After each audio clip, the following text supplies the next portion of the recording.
大家好啊，我是大鹏。今天咱们接着来看一部丧尸片，叫《13号怪异岛》。这部电影口味比较重，为了方便过审呢，咱们就只能后码了。希望朋友们可以多多理解。故事发生在美国某地的一处森林公园，有6个医学院的大学生马上就要毕业实习了。他们以后要从事的是法医，教授就申请了个实操模拟，想让他们在没毕业之前也感受一下法医的工作内容。地点是公园内的一个岛上，网上都管这地方叫怪异岛，位置挺偏的，基本上没人来。而他们6个是由一个劳改犯人给带来的。这个劳改犯随后的2天里会担任营地里边的厨师。坐小船登陆后还需要开车40分钟才能到模拟地点。趁着他们走的时候，咱们先来看一下教授这边。他联系了一个当地的机构，从停尸房里边借了3具尸体，腐烂程度不一样，死法也不一样，分别放在岛上的3个地点，让6个学生两一组对尸体进行检查，包括死亡方式啊、死亡时间呀、周围温度变化对尸体腐烂情况影响啥的，也在尸体上留下了一些方便检测的方法，就是为了考验学生们的应变能力。布置完尸体后，教授摸到了一手黏黏糊糊的东西，就问公司那边派来的老头这玩意儿是啥。老头表示，这些尸体曾经都被酸给洗过，是以前公司研究新产品时候用的，并且他不太赞成教授他们这种模拟，毕竟岛上已经好多年没上来过人了，荒山野岭的做模拟还不如让学生们去警局里边学的东西多呢。教授表示，这么做是让他们体验最差的情况，如果连这种情况都能适应，那其他的也就不在话下了。过了一会儿，学生们就到营地这儿了。目前的位置没有信号，教授让厨师去给对讲机换电池去，自己则是要跟学生们说一下未来2天的注意事项和任务目标。他们这些人复修的专业都不太一样，有学昆虫的，有学地质的，所以3个尸体都是按小组分配情况去安排的。可以说这点教授做的是非常细致了。任务目标不用多余赘述，主要的就是注意事项。林子里一共有3个小屋，一间是现在的营地，一间是提供食物和装备的，最后一个是宿舍。3个小组之间不能有联系，一切行动教授会在营地用监控去看，有啥问题统一指挥，所有人呢也不能单独行动。这边的厨师在安电池的时候烟瘾上来了，就点了一根，没注意到的是把边上装酸的桶给碰倒了，酸流出来浇到了对讲机上，闻见了塑料味儿，厨师赶忙就清理了一下。对讲机暂时没坏，他也没把这事儿告诉别人。之前说过，分组都是按专业分的，把行李放到宿舍后就要行动了，每天晚上都得汇报进展，成绩直接影响着教授对他们以后的就业推荐。分组的结果是男主大壮跟小白一队，女主小梅跟长发妹一队，鸭舌帽跟卷毛一队。刚才那个被烧了的对讲机就到了小白的手上，没擦干净，摸了一手，也不知道是啥，就觉得挺恶心的。学生们走了后，厨师也开始准备午饭了。环境差点，但伙食必须得跟得上。今天要做的是牛排和烤鸡，牛排1人1份，烤鸡2人1份。把鸡放进烤箱，他也没在那看着，是去切了牛肉。一会儿等牛肉切完，还准备抽一根去。另一边的学生们也到任务地点了，小梅和长发妹要调查的尸体在河边，鸭舌帽和卷毛调查的尸体在大客车底下，大壮和小白调查的在一个轿车的后备箱里。这后备箱的尸体已经长蛆了，大壮是学昆虫的，可以通过蛆的长度来了解到生长周期，但小白没学过这个，恶心的差点吐了出来。教授看到之后给大壮加了5分，小白扣了10分，因为在法医检查的过程中万一吐了就会污染到现场，而看见尸体差点吐呢，也不是一个法医应该有的职业素养，所以整体来说他们队还是少了5分。而这边的厨师抽完烟回来后发现鸡少了2只，烤箱边上还有之前的那种酸，也不知道咋回事。他把这事告诉了教授，问用不用去调查一下。以前在监狱的时候就听狱友说过这个岛不正常，说是警方会跟实验机构勾结，用死刑犯人去做实验，来的地点就是这个岛，怕万一岛上还有犯人啥的会危及到学生们的安全。教授的意思是不可能，因为来的时候已经问过了，这岛上好几年都没人了，即使有犯人也活不到现在。还让厨师赶紧做饭去，一会儿装好盒给学生们送。厨师先来的是小梅和长发妹这边，送饭之前呢，他先上边上房子那儿解了个手。这屋里头有一具尸体，穿着犯人的衣服，他也不知道这就代表着传闻是真的，还是教授多安排了个尸体进来，所以就把这事儿呢告诉小梅了。边上小屋中有尸体，你们要不要过去看看？教授觉得厨师这是在找存在感，毕竟刚才说过拿犯人实验的事儿嘛，就让小梅甭搭理他。但小梅觉得还是应该查看一下的，以后上班出现场也不能错过任何可能的线索呀，就让长发妹跟着厨师去看了。到这儿一瞅，果然有尸体，女性，年龄大概在30到40之间。长发妹也把这事儿告了教授。岛上本来信号就不好，另外一个被酸烧了的对讲还在教授手里，所以信号根本就传不过去，两边失去了联系。长发妹前脚刚要去跟小梅说，后脚厨师就看见尸体动了，给他吓了一跳，追上去就说死人活了，死人活了。长发妹不信，就没搭理他，还让厨师赶紧给别人送饭去，这块一会儿自己跟小梅处理就行。而在他们俩离开后，尸体也起来了，走出了小屋。随后小梅和长发妹回了宿舍，准备在这儿吃饭。长发妹也说了真有尸体的事儿，准备去调查一下。小梅的意思是咱们应该先把湖边的尸体弄完再说，毕竟这才是正事儿嘛。还给了长发妹一个录像机，先把小屋尸体拍下来，等任务结束后叫上他们一起研究。从小梅那儿走了之后，厨师来了大壮他们这儿，知道说尸体会动也没人信，所以就嘱咐大壮跟小白，你们俩最好不要分头行动，也要时刻的注意身后。而在他从大壮这儿走了之后，准备去给卷毛他们送的时候，看见刚才那个小屋的尸体了，正在树林里边穿梭呢，吓得他赶忙就跑了。万一真像传说中说的用活人来做实验，研究出来了丧尸，那在这儿待着多危险呀，就想回去告诉教授确实有问题。但跑得太着急，没注意脚下，卡了个大跟头就摔晕了。同时大壮和小白也发现对讲机不能用的事儿了，以为是没电呢，就想回去换个电池。小白在半道上也卡了个跟头，起身看到有个人走了过去，这肯定不是眼花了，绝对是一个穿着囚服的人，但大壮就是不信他说的。而等长发妹去到小屋后，也发现尸体不见了的事儿。他想联系教授，但对讲用不了，只能自己尝试着调查。没往前走2步呢，就看到了刚才那个女丧尸，吓得长发妹直接就跑到了灌木丛里。这儿树杈子多，可以卡视野。但没想到的是，丧尸闻着味儿就过来了。同时长发妹视野卡着卡着就把自己卡到了里边，被树杈子缠绕住出不来了。就这么的让丧尸咬了好几口，还吃掉了他半截手指头。目前的位置离小梅这儿不远，对讲用不了，但能听到外边的求救声。顺着声音过来一看，长发妹已经快不行了，浑身是血，估计是当时顾不上疼，硬从灌木丛里边钻出来的。他把长发妹带回了宿舍，准备先给包扎一下伤口，但长发妹还是没挺住，死在了小梅的怀里。教授这边联系不上大壮组和小梅组，他还挺着急的。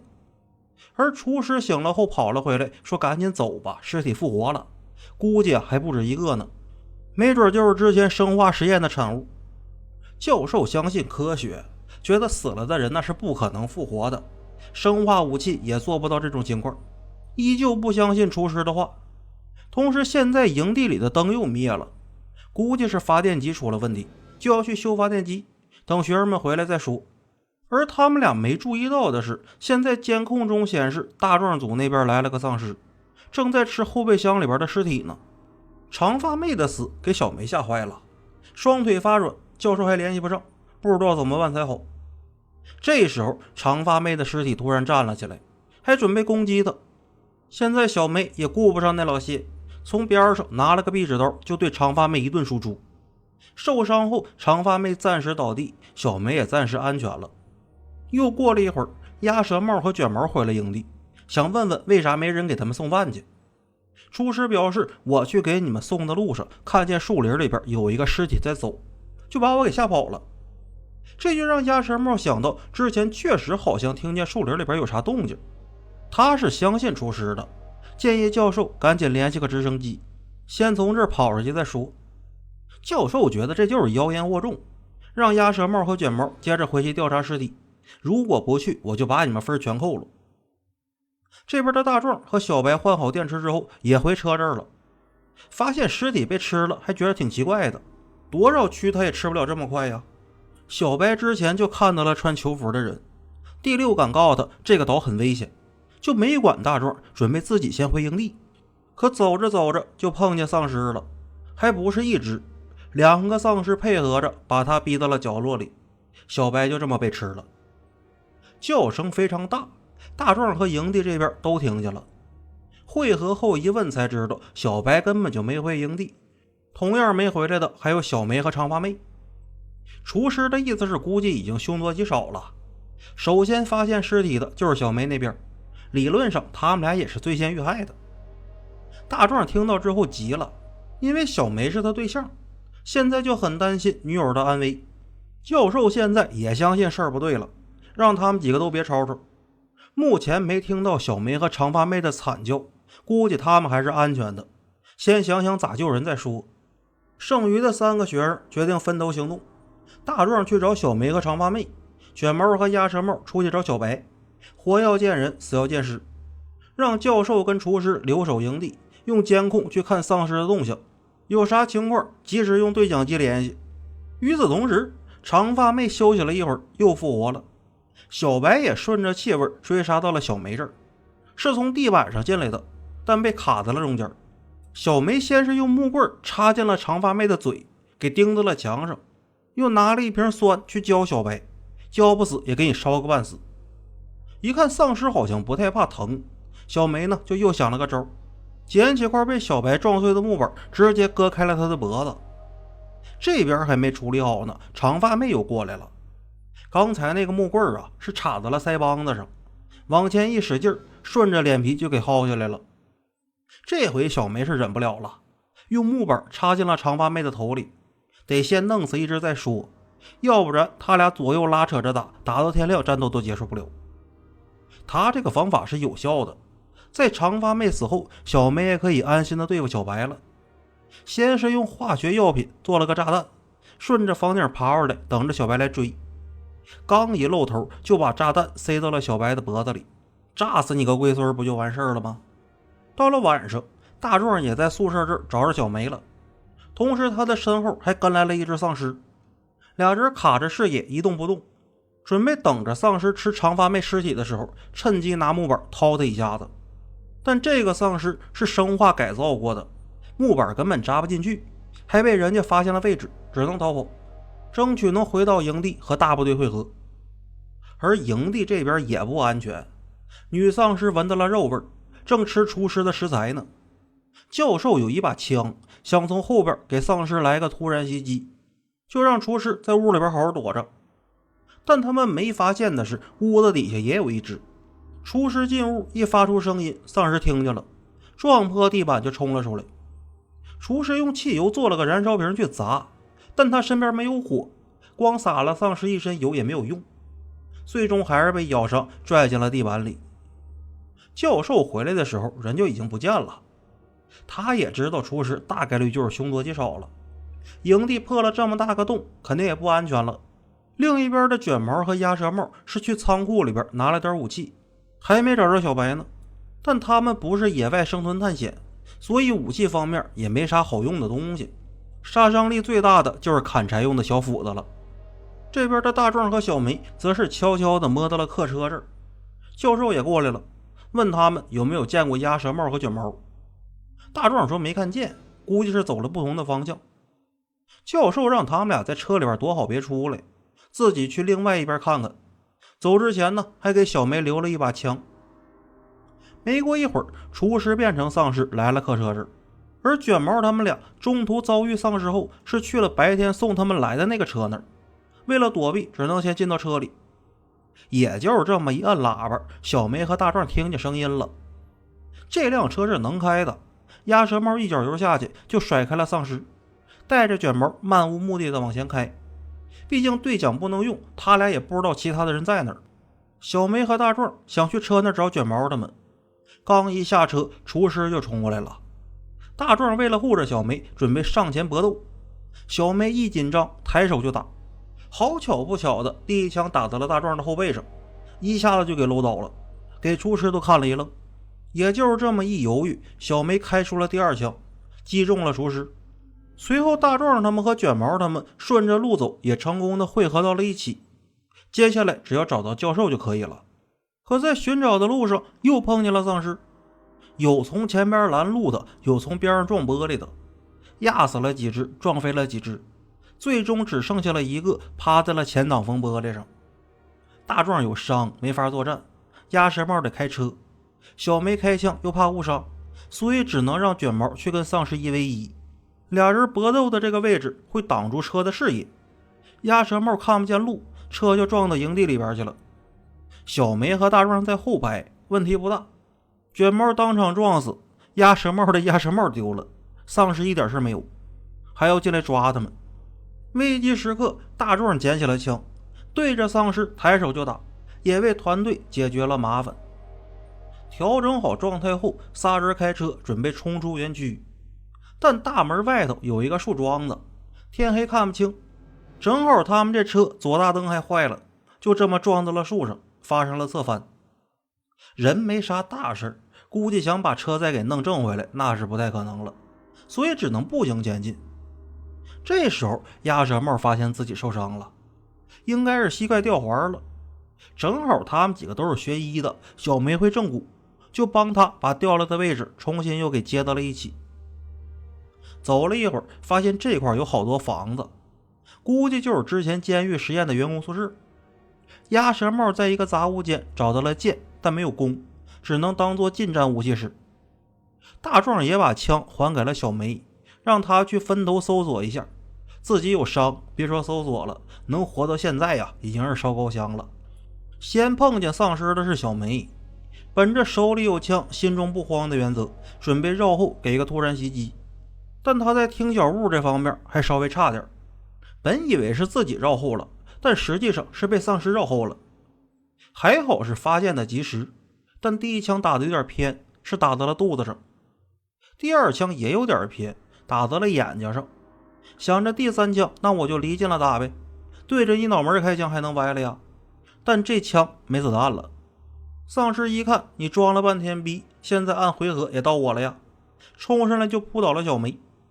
就在马上要动口吃的时候，鸭舌帽过来了，从后边用剑贯穿了丧尸的嘴，箭头正好卡在了牙中间，这回是想吃都吃不了了。